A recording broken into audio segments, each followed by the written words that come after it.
Mesdames et messieurs, bonjour et bienvenue dans votre chaîne 100% éducation Télé-École. Depuis Dakar, avec moi, le grand journal de l'éducation et tout de suite, les titres.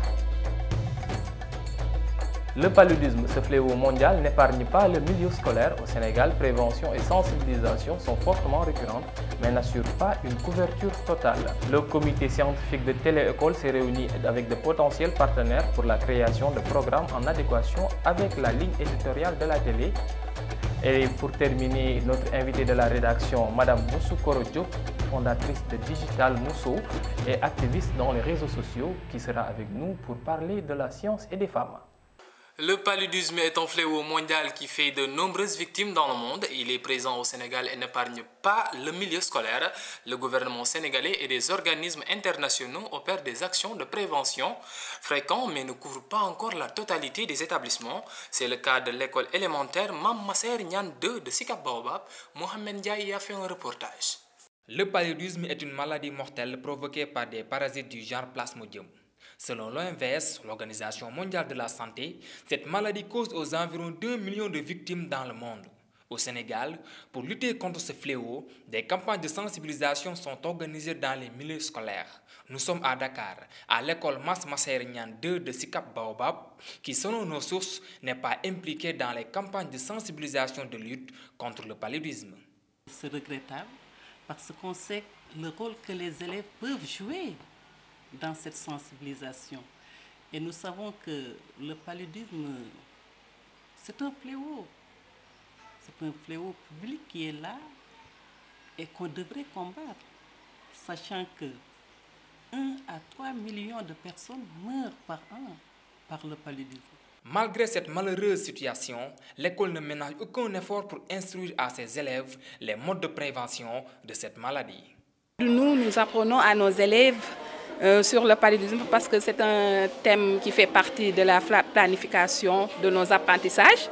Le thème sur le paludisme pour qu'ils sachent au moins qu'est-ce qui cause le paludisme, les manifestations et les mesures préventives qu'ils doivent utiliser pour lutter contre cette maladie. Les élèves de leur côté sont conscients des dangers du paludisme et savent comment s'en prévenir. Le paludisme est une maladie très dangereuse. Elle tue. Il faut donner sous des moustiquaires imprégnés. Éviter les eaux stagnantes. Tailler les arbres. Les pomper. Le paludisme est un fléau mondial qui n'épargne aucun pays, encore moins les écoles à fréquentation de masse. Le gouvernement sénégalais déploie de très grands moyens de sensibilisation et de prévention, mais l'implication des élèves dans ce processus aiderait certainement à relever les défis. Le comité scientifique de Télé-École s'est réuni en compagnie de nombreuses associations du pays dans le but de nouer des partenariats pour la création de programmes adéquats à diffuser. Ndeye Niania Thiam, notre reporter, y a été. L'éducation, un moteur de développement. Telle est entre autres la mission de Télé-École. Le comité scientifique dirigé par le professeur Abdou Salam Sall, ancien recteur de l'université Cheikh Anta Diop, s'est réuni avec les associations, ONG, acteurs de l'éducation pour mutualiser les initiatives. Aujourd'hui, nous vous remercions d'être venus ici. Nous allons vous écouter dans cette perspective. Qu'est-ce que vous voulez apporter? Quelle collaboration nous pouvons avoir pour avancer dans cette société apprenante, pour pousser et les jeunes et les adultes à aimer le savoir, à chercher le savoir. Pas pour le Sénégal. Le combat, c'est l'Afrique. Après plus de 2 heures d'horloge, d'échanges, de prise de parole, de propositions, les participants arrivent à un consensus de résultats tangibles pour l'appui de développement de l'éducation par les médias. La collaboration est de fait établie. Comment travailler avec Télé-École? Je crois qu'il y a 2 axes. Il y a le partenariat entre nos différentes structures. Donc, si nous pouvons y arriver, ce serait une très bonne chose. Qu'on puisse également, à travers nos activités, pouvoir en tout cas échanger nos différentes ressources. Abondant dans le même sens, le représentant de l'Union nationale des associations de parents d'élèves et d'étudiants du Sénégal, M. Diop, engage les parents à la prise en charge du plaidoyer pour une télé 100% éducation. Aujourd'hui, nous sommes très contents d'être associés parce qu'en fait, au moment où le parent d'élève ne sait plus où mettre la tête, le problème de l'éducation se pose de jour en jour. Aujourd'hui, on parle, chaque fois à la radio, à la télévision, on parle de démission du parent d'élève. Que des élèves, seuls les élèves qui ont des possibilités d'être encadrés, qui ont des familles relativement aisées, peuvent continuer à faire leurs études. Maintenant, on a la chance d'apporter une révolution. Cette révolution ne peut être qu'une révolution technologique. À partir de la pertinence de vos débats, de la pertinence de vos engagements. Donc, aujourd'hui, au moment où aujourd'hui on a peur, on ne sait plus où aller, vous apportez une solution. Les problématiques éducatives prises en charge par des experts et présentées par des élèves et étudiants, tel est le défi lancé par le comité scientifique qui vient s'enrichir de la collaboration des acteurs pluridisciplinaires de l'éducation. L'école sénégalaise à l'assaut des sciences et technologies, entre symposium et concertation élargie, le Sénégal décide de rassembler ses compétences autour du ministère de l'Enseignement supérieur et de la Recherche, un dossier réalisé par Anta Fall. Pour mettre en exergue les avancées scientifiques et technologiques au Sénégal, le ministère de l'Enseignement supérieur et de la Recherche, en partenariat avec le Nax Einstein Forum, offre des symposiums de réflexion.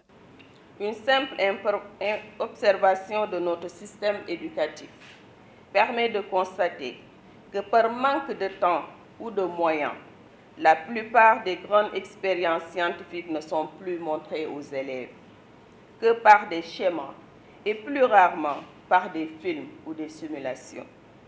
La communication des résultats obtenus au laboratoire à un grand public non initié dans un langage compréhensif pour tous n'est pas chose aisée pour le chercheur.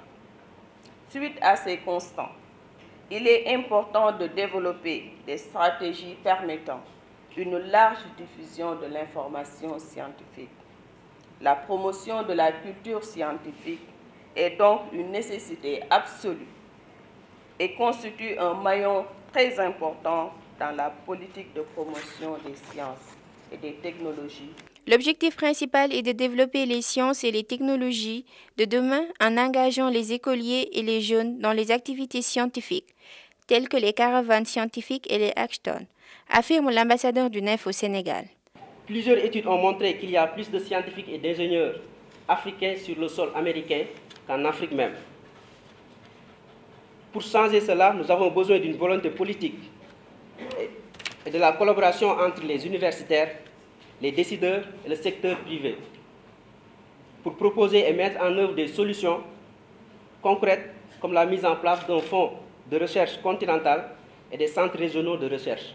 Ces réflexions ont mis en évidence les meilleures pratiques pour attirer et retenir les jeunes, en particulier les filles et les femmes, dans les sciences et dans l'académie. Le NEF espère réveiller l'imagination des jeunes et des enfants, à les retenir dans le domaine scientifique, de l'innovation, de l'ingénierie et des mathématiques.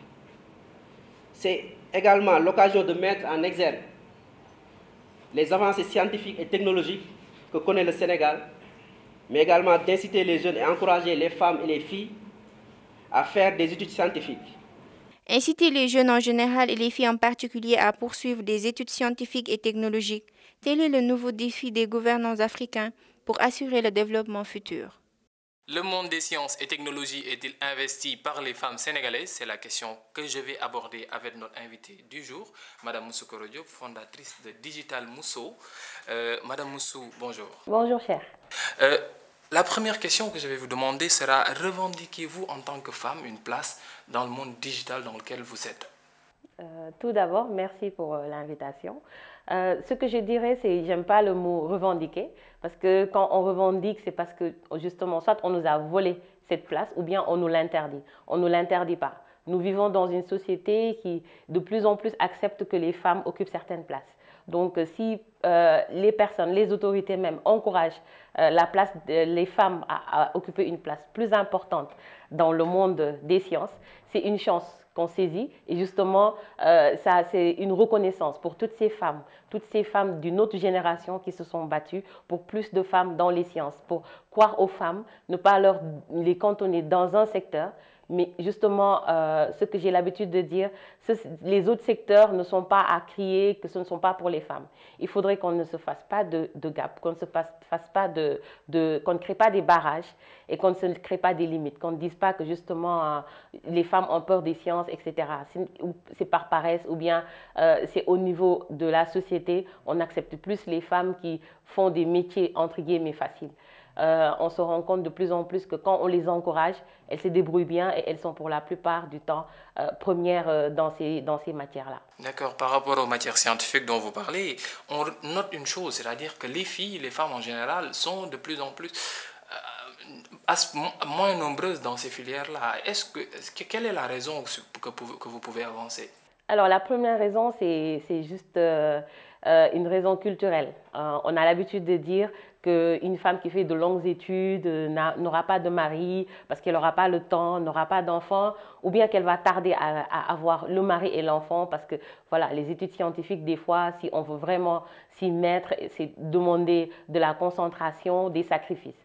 Les raisons sont multiples. Et ça date de bien avant même ma venue au monde. Mais ce qu'on peut dire, c'est que de plus en plus, les personnes se rendent compte que les raisons qu'on donnait pour décourager ces jeunes filles n'étaient pas fondées. Parce qu'il y a beaucoup de femmes qui ont justement investi le milieu des sciences et se sont réalisées aussi sur le plan social, avec une vie épanouie. C'est possible et c'est pour cela qu'il faut encourager les jeunes filles à le faire. Et le constat qu'il y avait avant pas beaucoup de filles dans les sciences est un constat obsolète maintenant. Parce que de plus en plus de filles osent et y vont. Et y croient. Et justement, avec le concours du gouvernement, des acteurs dans le milieu, on encourage les filles en organisant des journées des filles dans les TIC, etc., pour justement leur montrer qu'il y a des filières qui sont faites pour vous et qu'on peut investir pour changer les choses.